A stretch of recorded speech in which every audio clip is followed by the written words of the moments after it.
Welcome to Tokyo Wave, recorded in a live studio in Harajuku, Japan, with your hosts Aaron and Parker.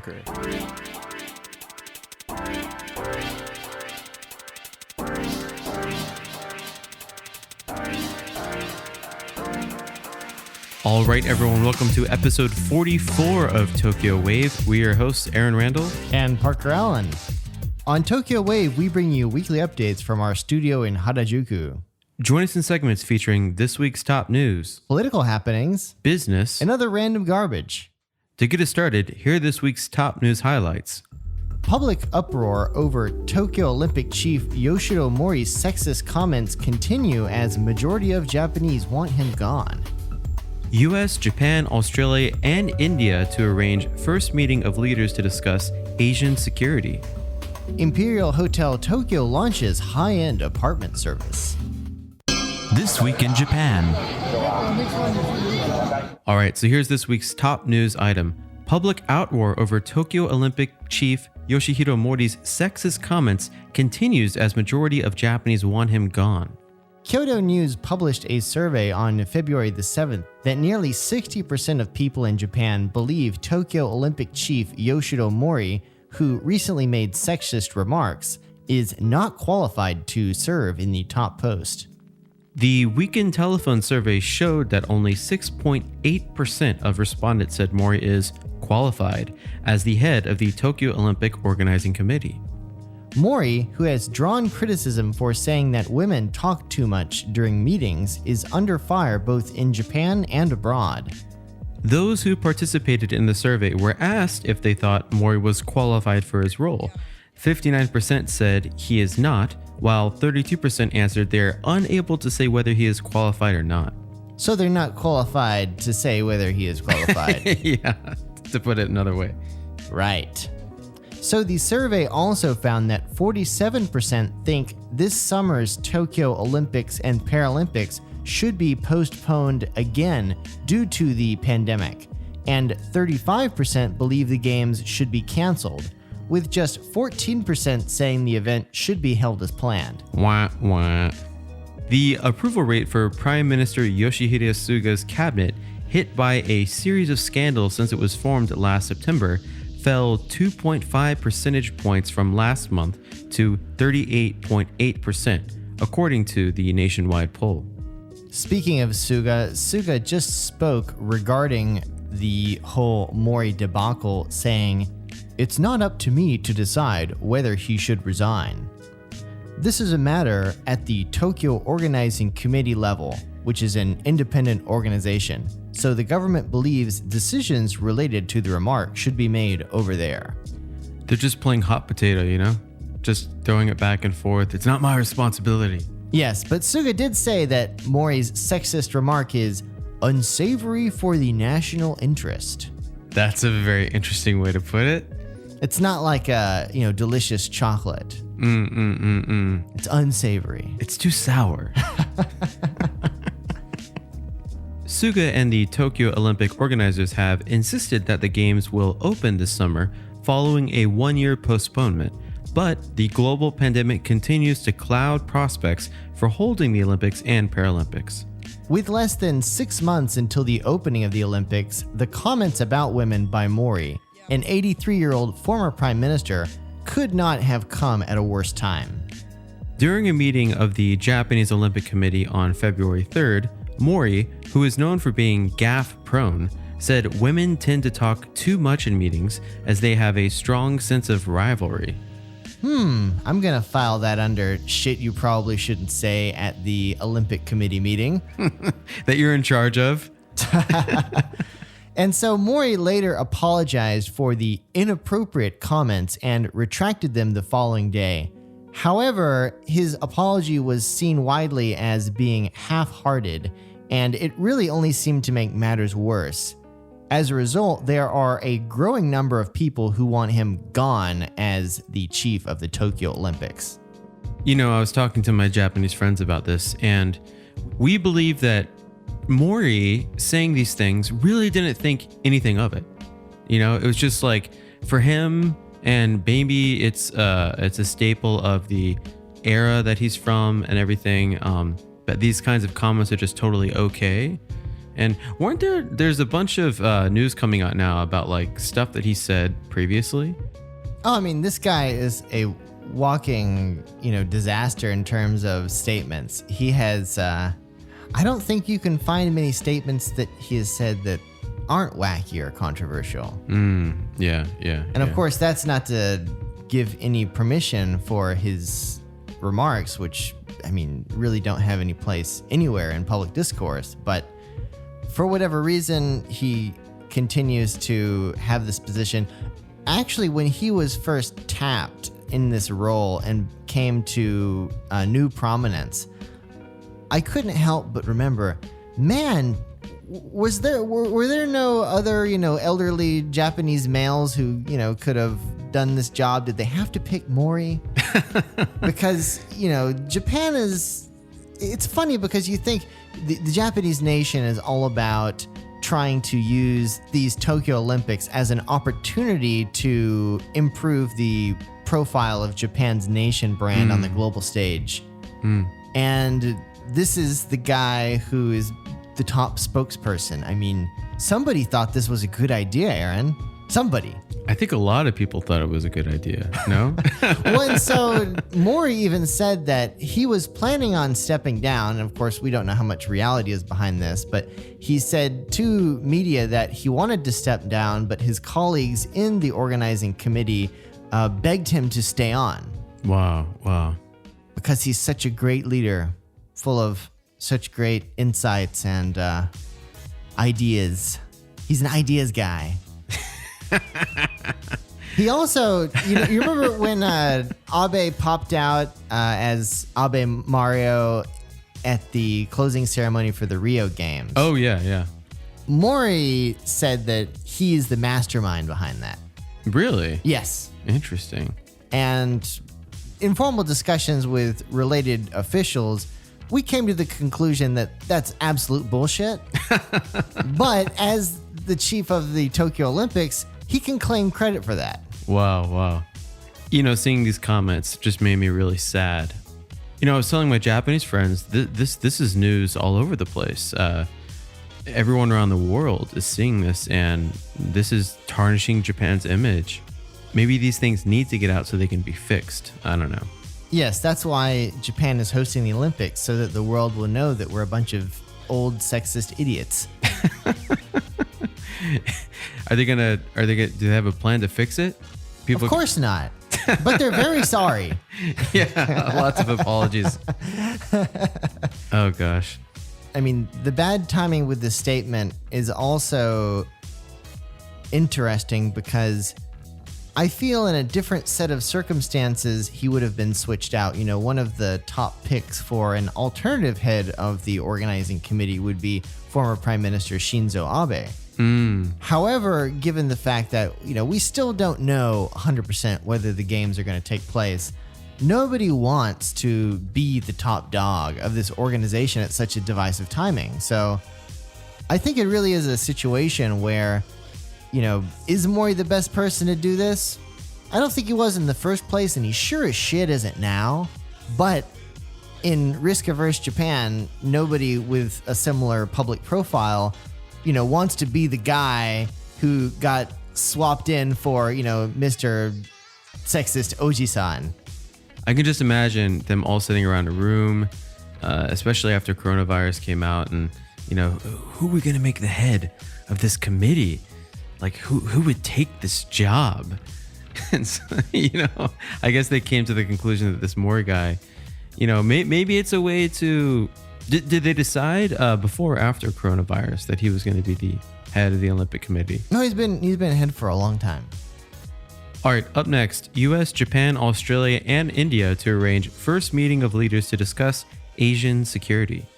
Kyoto has also reported that the United States, Japan, Australia, and India are working to arrange the first meeting of leaders under the so-called Quad, or as we like to call it, Quad, framework amid China's growing military brawn in the region. This move comes as the new administration of U.S. President Joe Biden is eager to build on renewed attention to the Quad, with U.S. National Security Advisor Jake Sullivan calling it a foundation upon which to build substantial American policy in the Indo-Pacific.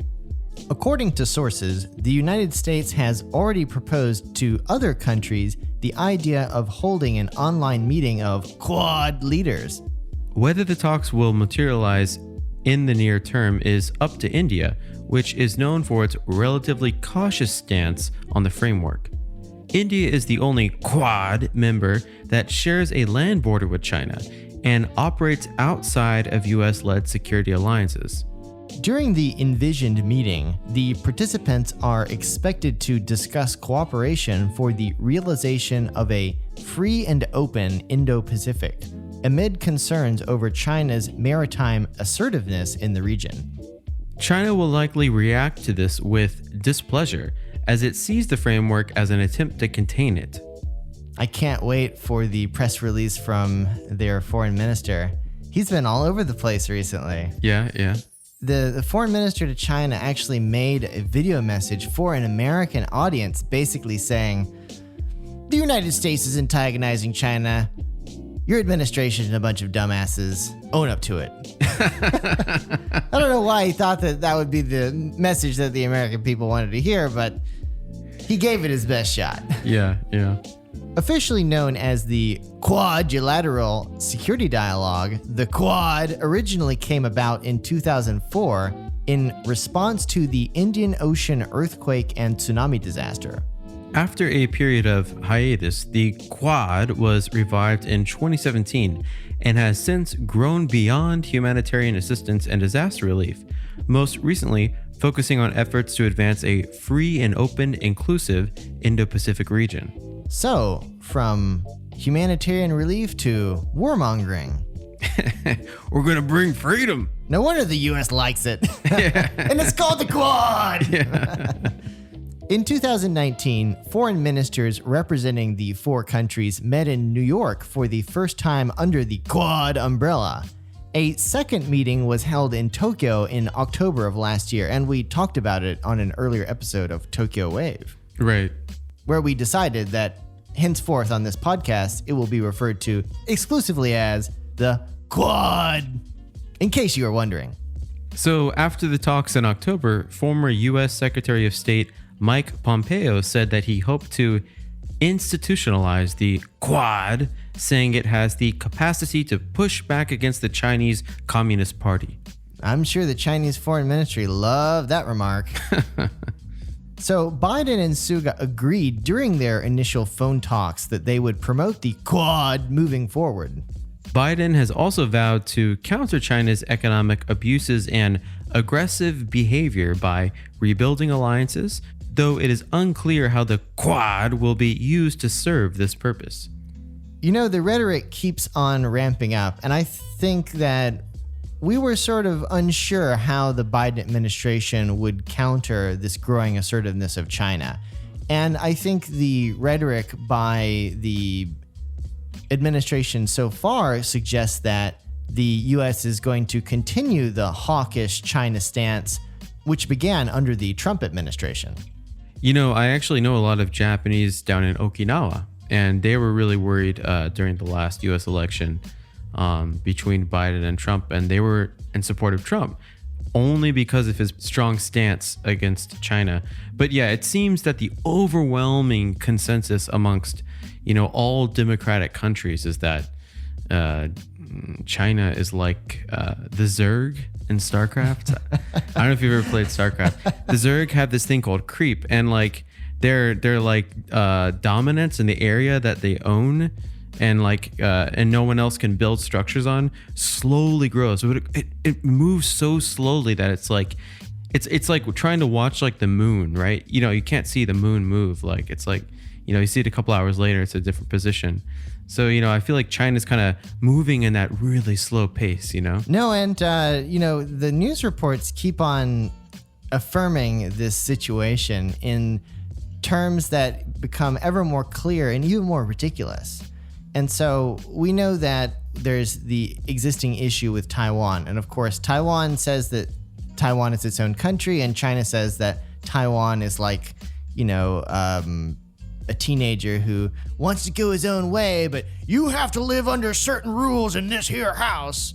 And there's been a lot of rhetoric over, decades of this whole situation between China and Taiwan. And one of the things that China is doing in a very Zerg-like manner against Taiwan is stopping short of course, declaring war and, blowing shit up. What they have done most recently is Chinese ships, and not necessarily government-owned ships, but ships of whose owner is somewhat unclear and obfuscated, will go into the economic region that is in the waters of Taiwan, but right on the edge. There's that 6-kilometer radius around the islands. Yeah. And there are these islands administered by Taiwan that are really close to China. So China, or some forces within China, have been sending these ships that will go to this area that's just a little tiny bit in Taiwan, and they'll stick basically a straw into the seabed, and they will suck up sand, and they will pour it onto a cargo ship. And so basically they're stealing Taiwanese sand. Wow. And then they'll just go back to China and use it for infrastructure projects or whatever. And theoretically, this could be just private sector piracy kind of stuff, but it's often speculated that the Chinese state is somehow behind it. And the Taiwanese forces, of course, send their Coast Guard to basically tell these ships to go away. And sometimes they even cordon off the ship, make it go to the Taiwanese island, and dump the sand in the beach. Give that sand back, boy. Give us our goddamn sand back. And so they've done that, but obviously, China's massive. They have this huge, military might, and that also expands to their navy. But the Coast Guard of Taiwan is very small. And so in doing this, the idea is that China is chipping away at the already very limited budget that the Taiwanese defense forces have to protect themselves, and doing frivolous things like pumping out sand and carting it away. And also these they'll have these military drills where they'll just send some fighter jets into Taiwanese airspace to screw around with them, basically. And of course, if jets come into Taiwanese airspace, they have to scramble the Air Force. Shit adds up. It's expensive. No, for sure. Another country that does this a lot is Russia. And Russia does this to everybody. Canada, the US, Japan. There's a really famous instance where there was a Russian aircraft that just flew over Okinawa, and they were scrambling for 6 hours they shot at it too. And I've heard people that work in the military say the reason they do this is they want to see what the response is, because they can track everything by satellite and they can see military response. So, I mean, if anything happens in Taiwan, you better bet that, South Korean military, US military, Taiwanese military are all scrambling so they can get all the data. They're like, okay, these ships are all in these locations. Boom, we got all the data. And then, taken care of. They're just telling some dude, hey, could you just go steal some sand? And they get such valuable data from that. We'll pay you for it. Best price. So it's really interesting to see these countries coming together in the Quad, especially India, as it shares a border with China, and there have been really serious border disputes recently. So basically the Indian and Chinese forces were beating the crap out of each other with their fists, right? Really? I mean, there was the border dispute last year was something that could have sparked a war. I'm really interested to see how much of an ally India is going to become to the US, Japan, and Australia. And I predict that India will become a really, really strong ally, actually, to the US, not just with the security-style alliance with the Quad, but also economically, I think, going forward. What's going to happen next with this Quad and the rising role of China in global geopolitics? Stay tuned. Up next, Imperial Hotel Tokyo launches high-end apartment service. The Mainichi has reported that the Imperial Hotel Tokyo has announced the launch of apartments at the Imperial, serviced residential accommodations which utilize the plush resources of the hotel. The Imperial Hotel Tokyo in Chiyoda Ward has renovated parts of 3 floors of guest rooms in the tower building and turned the area into 99 serviced apartments. As this is in accordance with the Hotel Business Act, there are no complicated contracts like those for general serviced apartments. Reservations started from February the 1st and business is booming. The move-in period is scheduled to begin on March the 15th. There are 3 types of apartments available, including studios and premier studios, including sizes of up to 50 square meters. Wait a second, 50 square meters? That's not that big. Yeah, when you think about it, not too big. And they're expensive. Yeah. Rates are offered for both long and short-term stays. The cost of a studio type is 360,000 yen. That's about $3,400 USD per month, including tax and service charge. And the minimum stay is 5 nights, costing 150,000 yen, about $1,400, including tax and service charge. Although there are no kitchens or large refrigerators in these fine guest suites, the hotel offers 24-hour service by dedicated attendants. In addition, the hotel can provide meals and laundry service on a subscription basis. Imperial Hotel Ltd. expects this new service to be used as a second workplace, mainly by executives, as well as second homes for the wealthy. A second workplace, eh?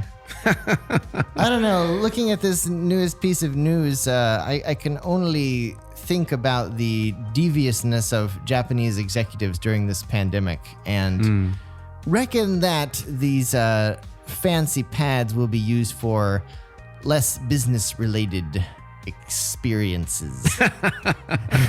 Yeah, nice way to put it. You know, I think it's really funny. The luxury industry is definitely taking a big hit.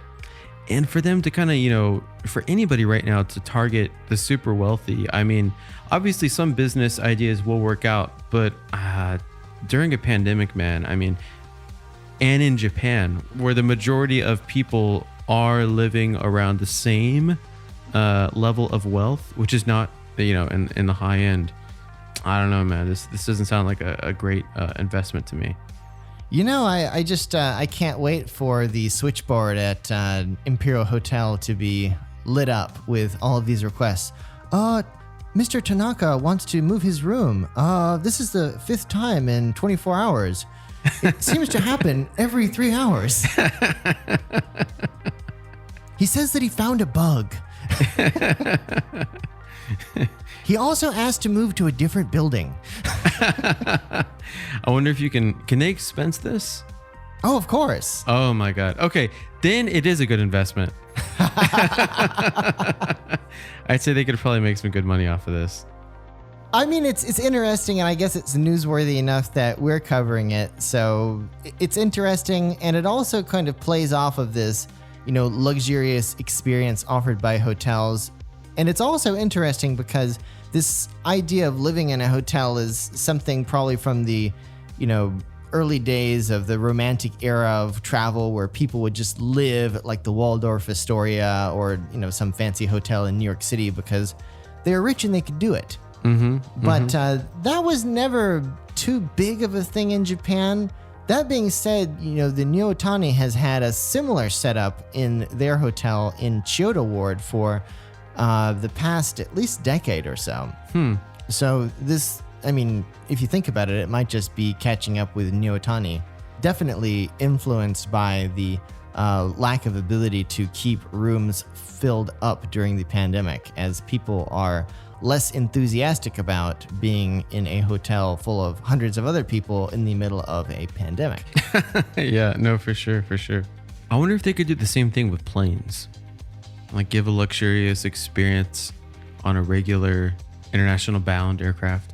I think there was some, I don't know if this was in Japan or overseas, but there was something where they were going to try and just have an aircraft that didn't actually go anywhere, but you get to like experience being on an aircraft. Dude, if they could just put a freaking, and some aircrafts do have this, but a nice bar, like just dedicate one of the decks to like a giant bar, maybe with a karaoke room. But everything I'm describing, like in a pandemic, sounds like a terrible idea. Yeah, all of the good ideas are pretty much, you're probably going to get the Rona.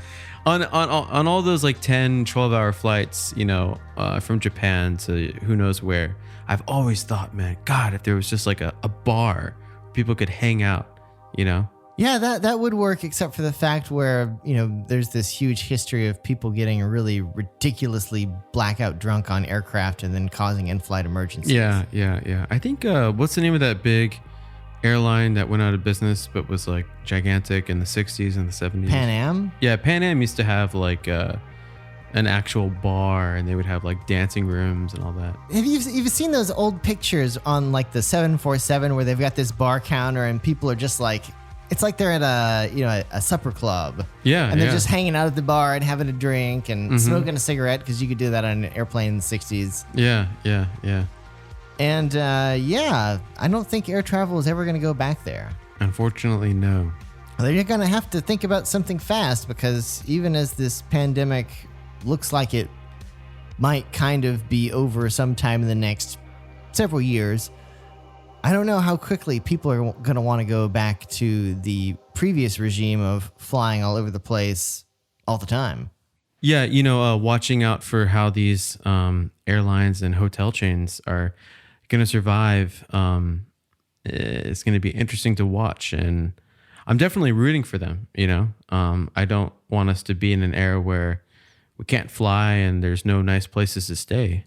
And you can't just have a 3-month stint at the Imperial Hotel with unlimited meal tickets. Yeah. All right, and coming up next on Yenna Yenna Bill, y'all, we're going to be talking about Reddit, Robinhood, GameStop, and Elon Musk, and what's going on in the world of speculative day trading. You're now listening to Tokyo Wave. Yenna Yenna Bill, y'all. There's been a lot of crazy stuff going on the past few weeks. So this popular stock trading platform, Robinhood, made world headlines as it suddenly restricted trading in several speculative stocks, including GameStop and movie theater operator AMC Entertainment. And this all started because there was this Reddit-fueled stock rally on these, various stocks, especially those that had been pummeled due to the pandemic, and also pummeled due to the speculative options trading on these sort of weak stocks by hedge funds who basically were making waves that could result in the bankruptcy of these companies. Right. The genesis of all this was GameStop.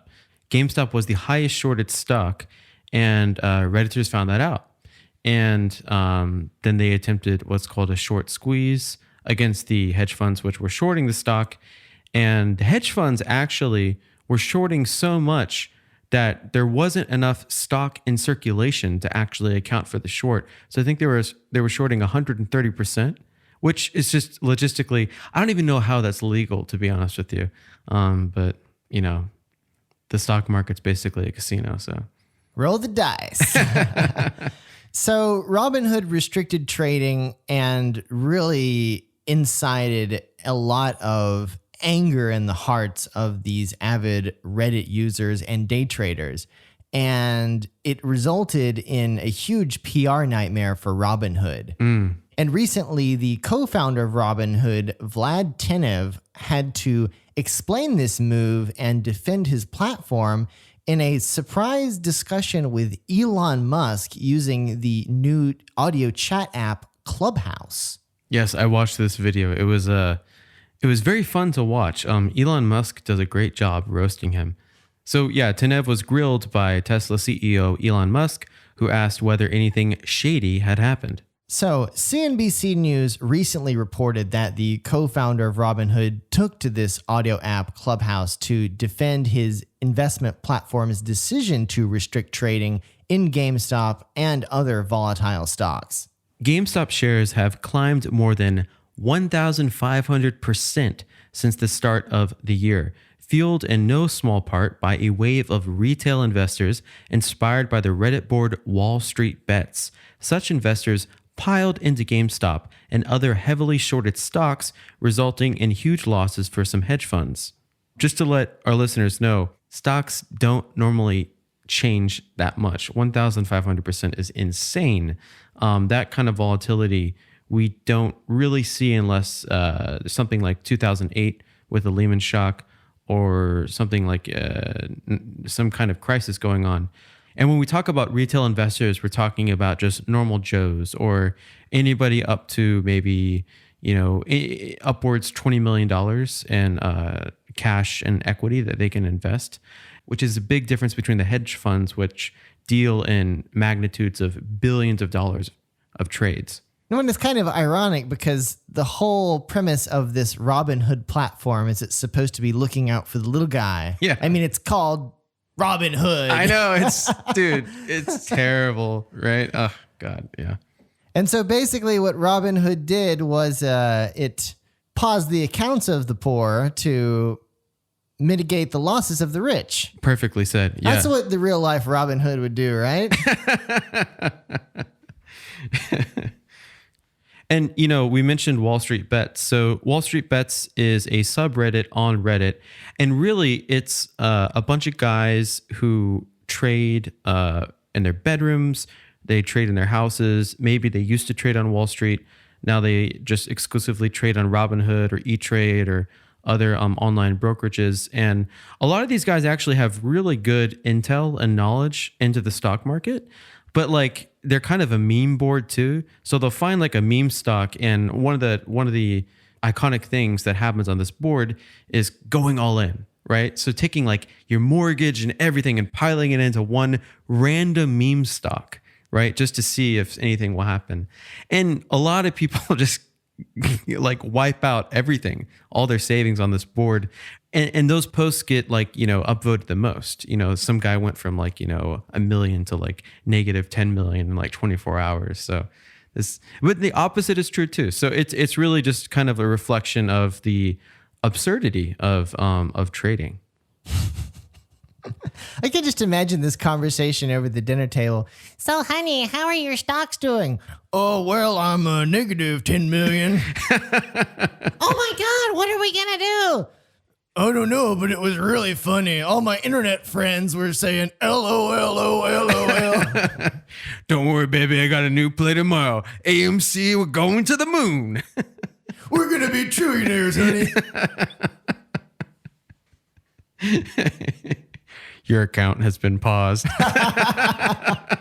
And so that's basically what happened, right? Yeah. Jeez.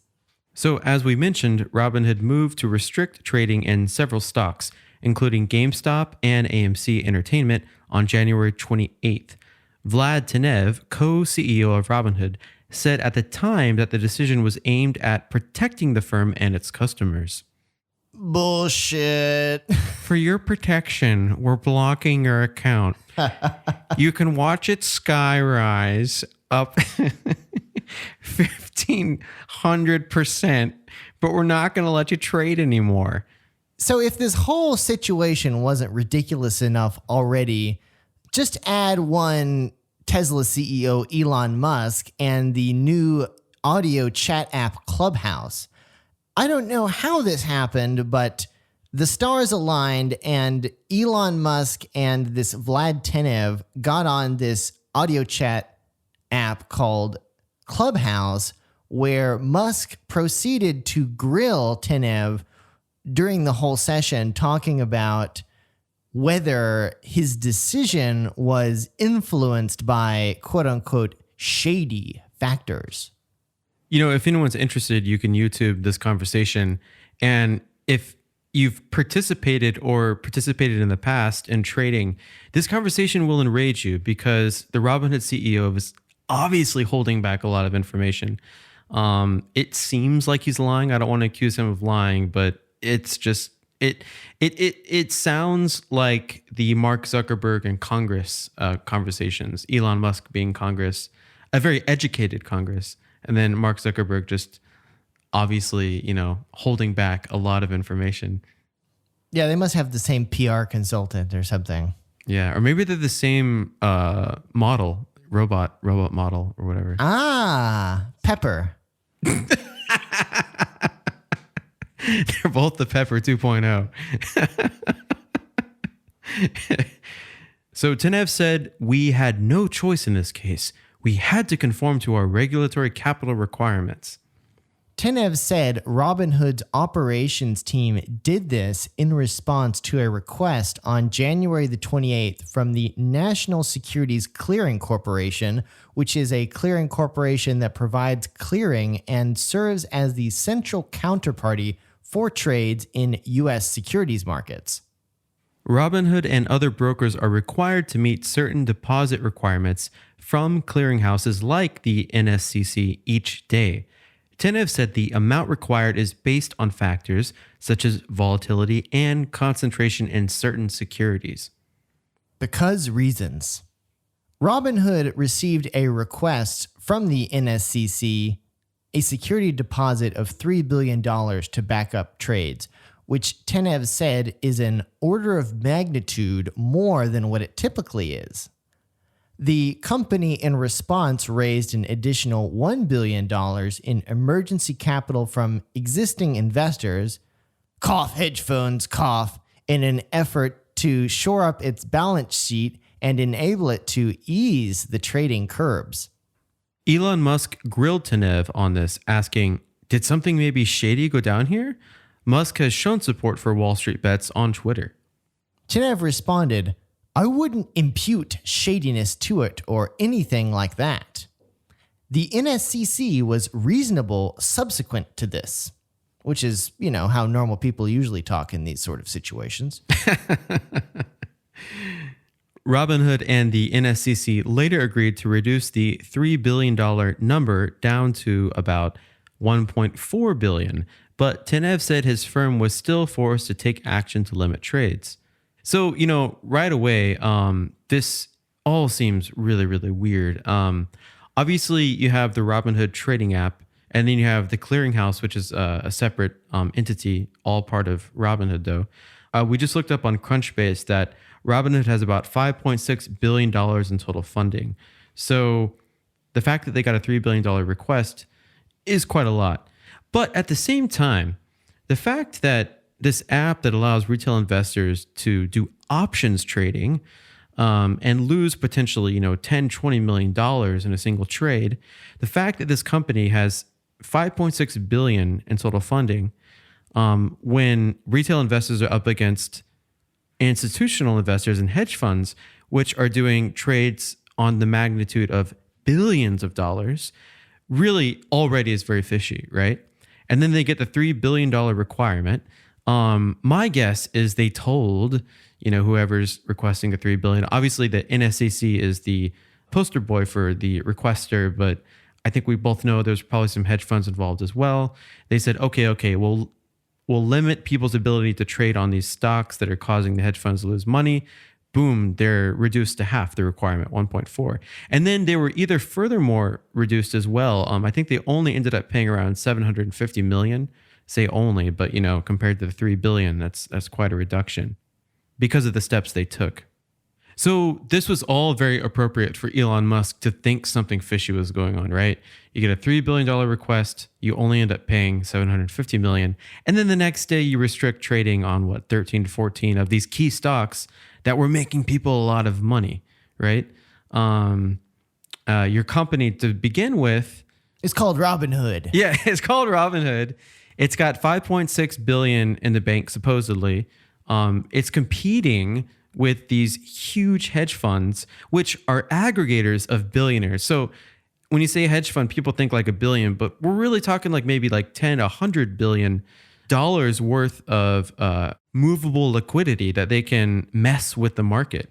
And they do. These high volume trades change the price of stocks. And retail investors were not able to do this, right?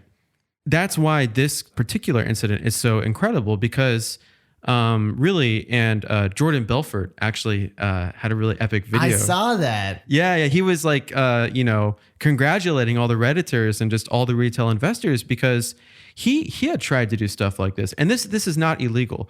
I mean, every U.S. citizen has the right to buy and sell stock. And whether or not we're all buying the same stock at the same time or not, that doesn't matter. It's still legal. The thing that makes this incident so spectacular is that they were able to coordinate this much volume and buying power at the same time. And historically, that's only seen by hedge funds. I remember when I heard about this, that was my first reaction. I'm like, well, they can't possibly compete with the volume because they'd have to have some like industrial size investors teaming up with them, which we know Elon Musk, who knows how many hundreds of million he put into GameStop. But it worked. He probably thought it was really funny too. Oh yeah. And the next day too on his Twitter, he just added a little Bitcoin. Did you see that? He added just a little Bitcoin icon, and then Bitcoin shot up to like record numbers as well. So, do you know if this Robinhood limitation is still in place? So I know that with stocks like AMC and American Airlines and some others, they're allowing you to buy, but the orders are very slow. So I have some friends that are trying, I think a couple days ago, tried to buy some more AMC. The order was executed 8 hours after the request, that's insane. You can't really, markets can't move like that.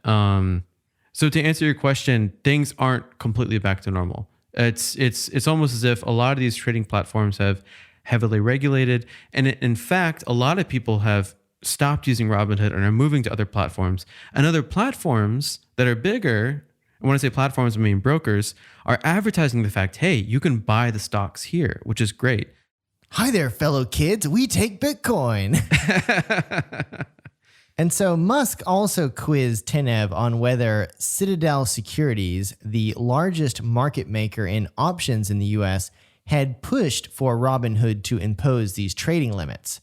Robinhood gains a significant chunk of its revenues from routing orders to market makers like Citadel Securities and Virtue.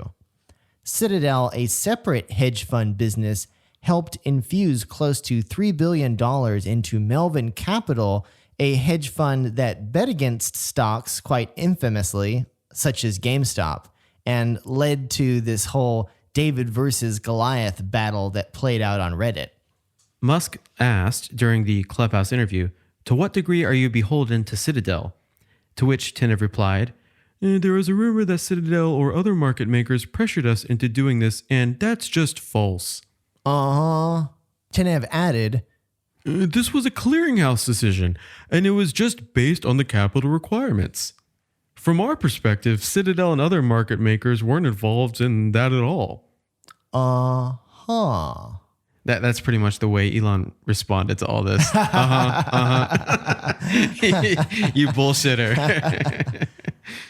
And so a Citadel Securities spokesperson told CNBC News that Citadel Securities has not instructed or otherwise caused any brokerage firm to stop, suspend, or limit trading or otherwise refuse to do business. Citadel Securities remains focused on continuously providing liquidity to our clients across all market conditions. That's totally how the Citadel PR guy would talk, I think. Probably. Yeah. Although with, adequate pauses to do drugs in between sentences, right? Dude, this is Wall Street. Yeah. The funniest thing during the Clubhouse, I don't know if you call it an interview, more like a cross-examination. Cross-examination. So while Vlad, the CEO of Robinhood, was talking, Elon interrupted him. He was like, "Vlad, do you have a gun to your head right now? Are you tied up right now? Where are you? Are you okay? Have you been kidnapped?" He kept asking him this, like playing on the story that, just because he sounded like a freaking robot, man. Yeah, I bet you all of my GameStop stocks that there were a lot of lawyers in the room with Vlad. Oh yeah, absolutely. And they might have not had guns, but they might have had scarier things than guns. Yeah, yeah. So one of the most infuriating things about this Robinhood debacle is, as private citizens, we want and we have the right to invest our money. We don't want to just have our, money setting in savings accounts or checking accounts not doing anything for us. And this is part of the long debacle between, the 1% versus the 99%. And the big difference between those two groups is the 1% has the ability to invest and grow their money. And people use the word passive income a lot, but it's really not that passive until you start, having larger and larger magnitudes and using more complex schematics to actually grow your money. Robinhood was seen by a lot of retail investors as a shortcut into this. And I think Robinhood sold itself as that.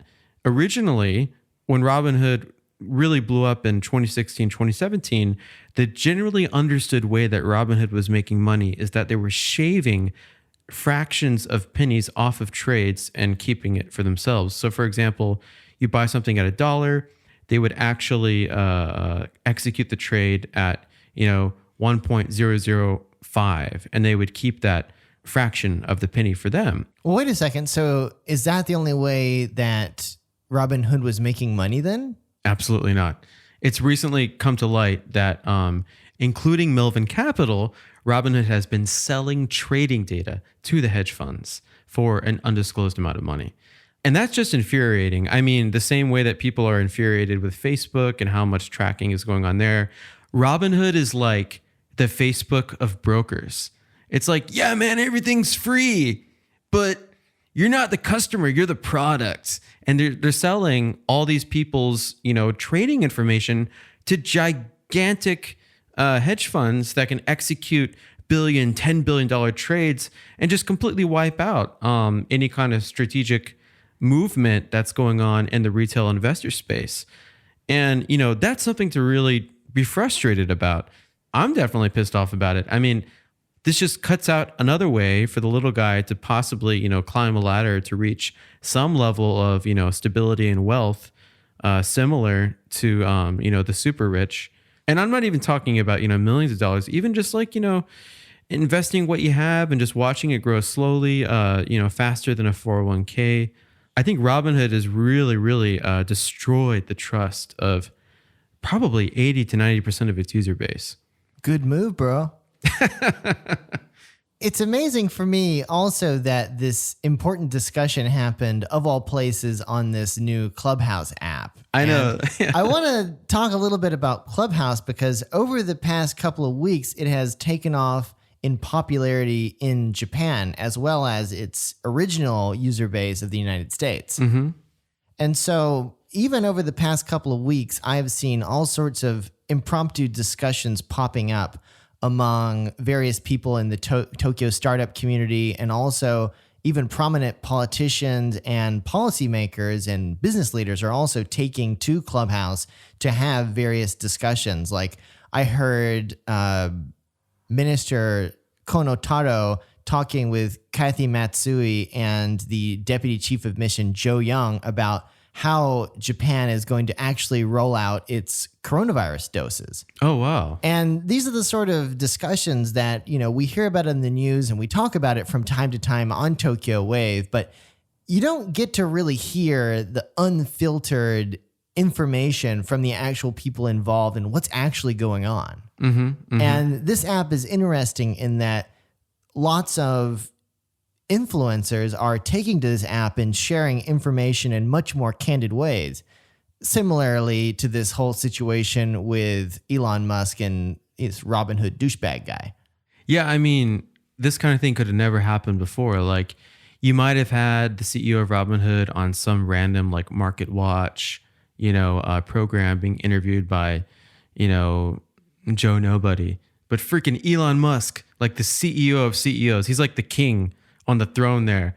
And he's really well respected. He's not like an authoritarian king. He's like, what's wrong with you, man? And this guy had to answer to him. And it was actually really satisfying. It's like, yeah, grill him. How dare you affect the livelihoods of the little people of the internet? I hereby sentence you to 20 years of long, hard bong rips with Elon Musk. I haven't used Clubhouse yet, but I know they've got a top chat where people are allowed to talk. And then they've got everyone in the bottom that are listening. And then you can be brought up if you like raise your hand, right? They should have like a dungeon.